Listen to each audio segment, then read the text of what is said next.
Thanks so much for kicking off your work week with us. I'm Savannah Sellers. Joe's off today. We're going to begin our show with a potential new de-escalation in the war with Iran. So just days after threatening massive attacks on Iran's civilian infrastructure, President Trump says new peace talks with Tehran will start this afternoon. Over the weekend, the president said the U.S. was ready to launch the attacks, but later called them off amid what he said were the perimeters of a deal to reopen the Strait of Hormuz. It's not the first time the president has backed down after escalating threats against Iran. NBC News correspondent Chris Pallone joins us now with more on this. Chris, good morning. Yeah, Savannah, good morning to you. Will these new negotiations finally end the war that has now lasted more than 5 months, or is this once again a case of history repeating? President Trump says negotiations between the U.S. and Iran to end the war resumed today. The announcement comes just 2 days after he threatened massive new strikes against Iran's civilian infrastructure. We'll be hitting them. We'll be hitting them very hard. And at some point, they're going to say, we just can't take it anymore. But the president said Sunday U.S. allies in the Middle East, fearing more Iranian attacks against them, asked the U.S. to hold off. When the allies ask to call it off, you got to sort of say, well, let's see. And the reason they asked is they think there's a deal. The back-channel diplomacy worked really hard to convince President Trump to give a chance for diplomacy again. The president said the U.S. was poised to conduct its largest military strike since World War II. Hours earlier, U.S. embassies recommended Americans consider leaving the region. Since the war began in February, this is at least the fourth time President Trump has threatened to escalate attacks on Iran before calling them off. Democrats skeptical that anything has changed. He's trying to get us back to February, and I think if he could, if he had a big reset button he could hit, he would certainly take that option. We're ready to go to chapter one. Would I rather make a deal? I'm not looking to kill people. People die. We don't want that. The president says there's no deadline for negotiators to reach an agreement. And despite what the president said, a spokesperson for Iran's foreign ministry said this morning no talks are currently taking place with the United States and said earlier the regime will not back down in the face of threats.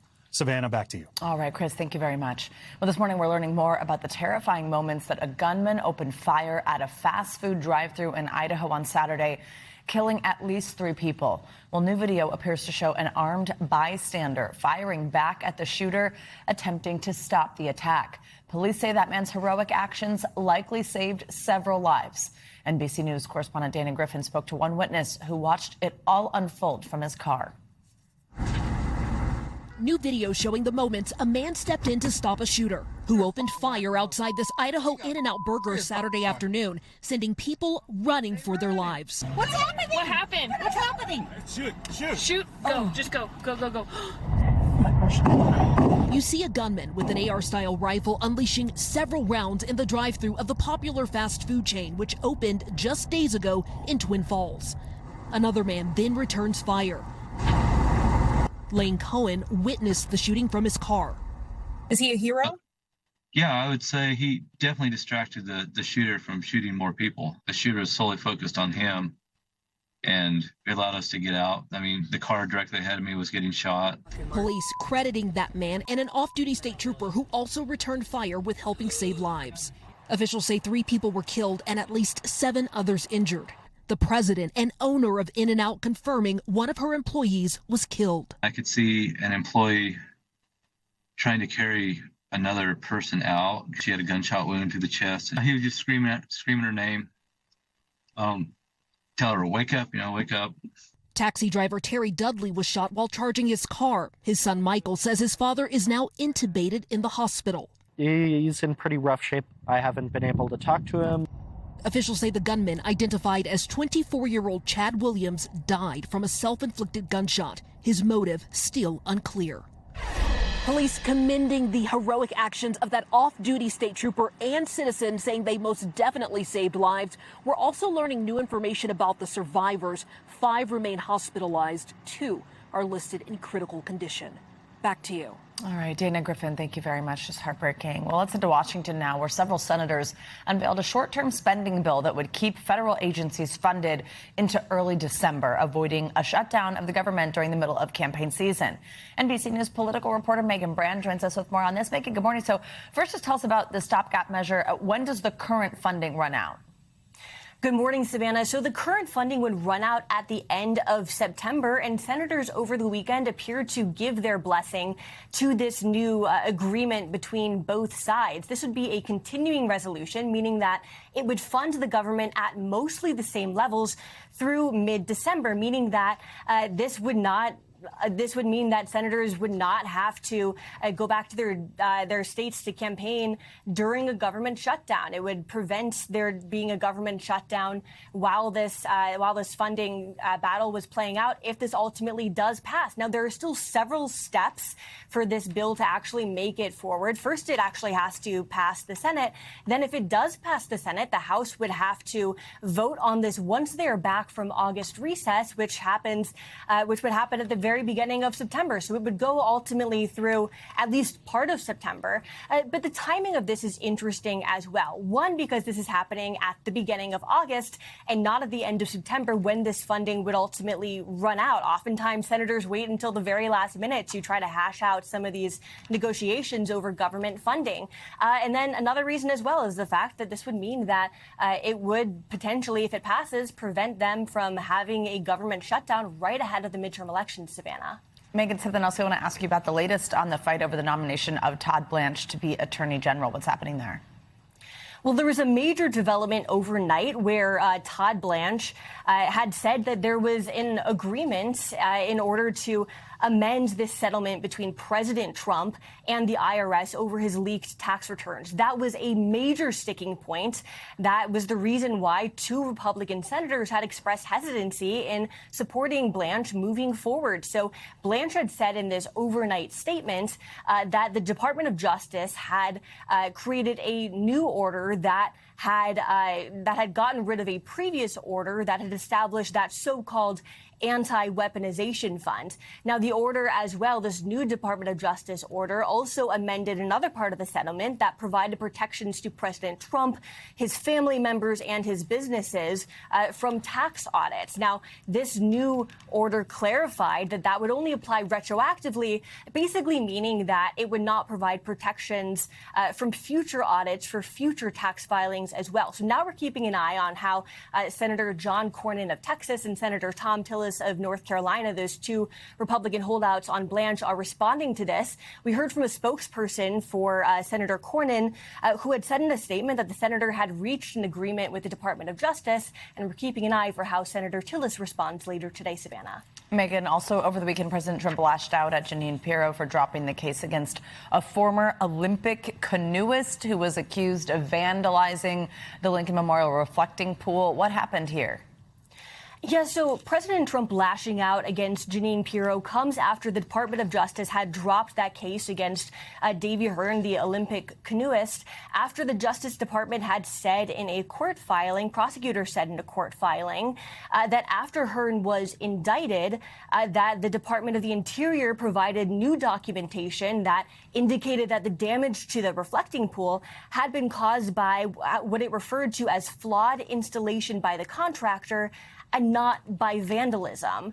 So President Trump had weighed in on Truth Social, criticizing Pirro, saying that he 100% disagreed with Pirro, and she's the U.S. Attorney for D.C., which is the office that had been prosecuting the case, arguing that he still believed that it was a pure case of vandalism, is how he put it. He wrote there may have been some contractor difficulty, but the major damage was caused by vandals. Though I do want to note, Savannah, he has not provided evidence for this. All right, Megan Brand, thank you so much. Well, sticking with political news, a Republican congressman from Ohio is facing growing calls to drop his bid for re-election over allegations of domestic abuse. Max Miller is accused of abusing his ex-wife amid a tense divorce and custody battle. In a new video posted on social media, he denied all the allegations against him. NBC News Capitol Hill correspondent Julie Sirkin has more. Republican Congressman Max Miller doubling down on his re-election bid and defending himself against claims of abuse by his ex-wife. I'm not getting out of this race. as his former father-in-law, Republican senator who's close to President Trump, says he is not fit to serve. Let me begin with the most painful accusation of all. I have never abused our daughter. I categorically deny abusing my former wife.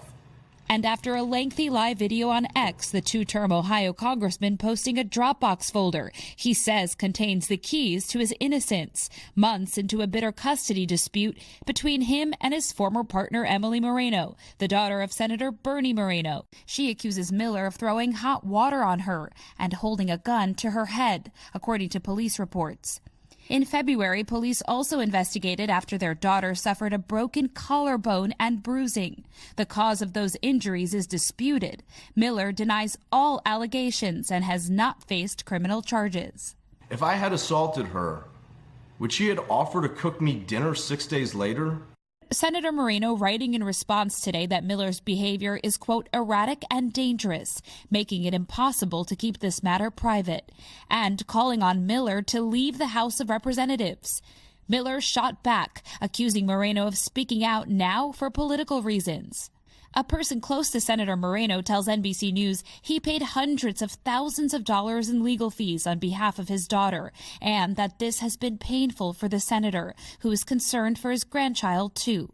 The president weighing in. Well, I'm going to look at it. I mean, so far it's accusations.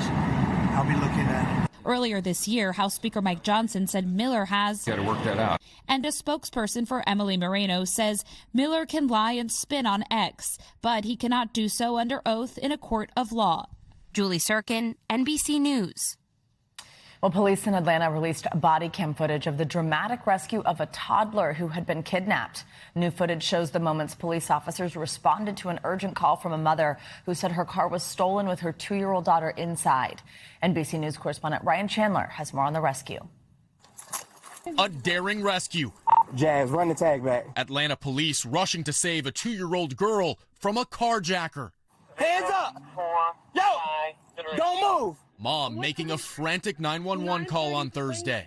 Someone just stole my car, and it has my 2-year-old daughter in it. You said your daughter's inside the vehicle? Yes, my 2-year-old daughter was in the back seat. I was dropping off an Instacart order, and I came back outside, and so my car is gone. Police scanning the city streets with license plate readers, tracking the car down 3 miles away in under 15 minutes. Hands on the window now! Watch the moment officers approach the car with guns drawn, arresting 21-year-old Salim Martin. Get out the car, slow. Martin now facing 6 charges, including kidnapping and cruelty to children. It's okay, baby. It's okay. It's okay, baby. Officers calming the crying toddler. Mom and child finally reunited as a parent's worst nightmare came to an end. Ryan Chandler, NBC News. Well, out west, more than a dozen wildfires are burning near Spokane, Washington, and they've destroyed at least 600 structures and forced thousands of people to evacuate. NBC News correspondent Camila Bernal has the latest. Raging flames in Washington state. Thick billowing smoke seen here covering the sky. A passenger recording the smoke as they landed in Spokane. Cops are asking us to leave. The threat forcing thousands to evacuate. It was scary. The wind was blowing, and it was blowing the smoke backwards and forth. Oh, Jesus. Oh, my God, dude. Holy I gotta get her. In Spokane County, homes like these reduced to ash. Officials say at least 600 structures have been destroyed. Can't even believe everything that happened, how many people had to evacuate. God. Oh. As more than a dozen major fires tear across the state, scorching over 250,000 acres. From the air to the ground, firefighters battling the blaze. These fires are still very active. They are still posing an extreme fire danger. Fires also raging in other states across the West this weekend. 48 million remain under heat alerts from parts of California to the Dakotas. It feels like there's just endless days near 100 degrees.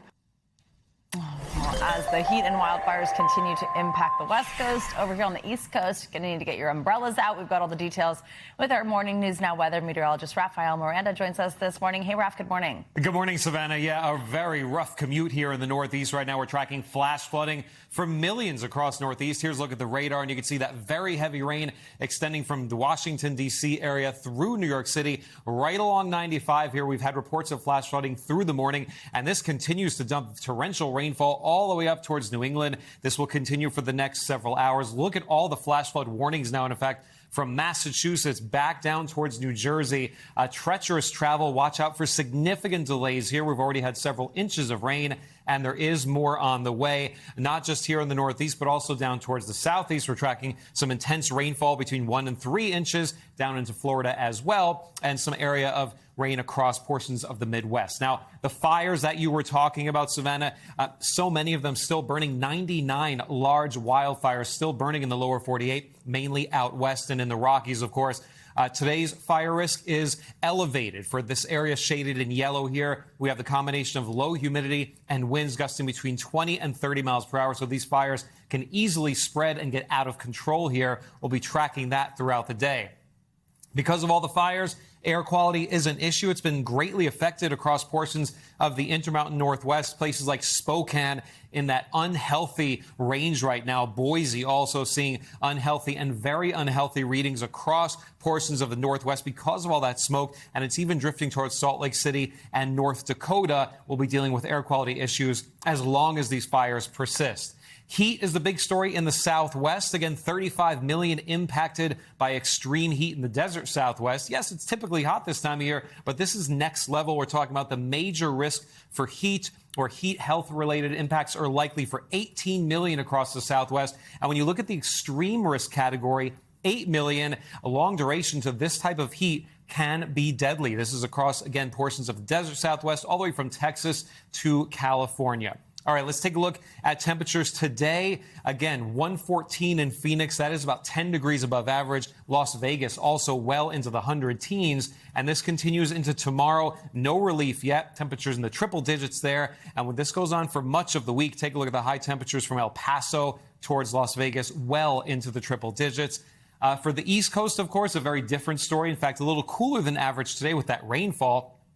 A wet start to the work week there. Heading through the rest of the week here, Tuesday into Wednesday. A few more spotty showers. A chance of rain for the Midwest for the middle of the week. Again, those toasty temperatures continue out west. And a look at the end of the work week, staying a little soggy and unsettled here in the Northeast with some showers and storms, tracking some monsoon rain in the Southwest. Busy week ahead. Savannah? No kidding. All right. Oof, gosh, it was pouring this morning on my way in. Rap, thanks so much. Well, this morning there is a rare and dire warning from the American Red Cross that's about a critical blood shortage across the country. Blood donations typically do decline during the summer, but a combination of surprising factors this year has health officials sounding the alarm. NBC News correspondent Valerie Castro has the details. The American Red Cross declaring a national blood supply crisis for just the second time ever. It's the lowest amount of collections we've had in 4 years. The shortage coming during a busy summer season, what the Red Cross calls the 100 deadliest days between Memorial Day and Labor Day. Those happen to be mostly driven by motor vehicle accidents that happen out on the open roads. You know, when people are out on boats and doing other activities, that sometimes those days don't go to plan and emergencies happen, and we are seeing an increase in the number of traumas.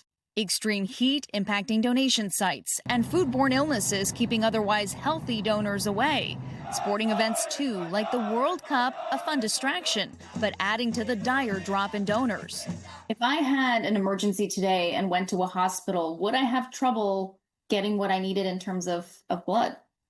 So the Red Cross and its hospital partners will always prioritize life-threatening emergencies. But scheduled procedures like heart surgeries or joint replacements could be delayed. The impact on the patients is huge. We have to be very extra cautious about our blood utilization, and we have to, sometimes make tough decisions on who's receiving the blood. And there's no stockpiling. Blood is perishable with no substitution for it. If just 3 more people make that sacrifice at each blood drive this summer, the Red Cross says the crisis could be over. We appreciate you. It's nice. Valerie Castro, NBC News. We thank you for watching, and remember, stay updated on breaking news and top stories on the NBC News app or watch live on our YouTube channel.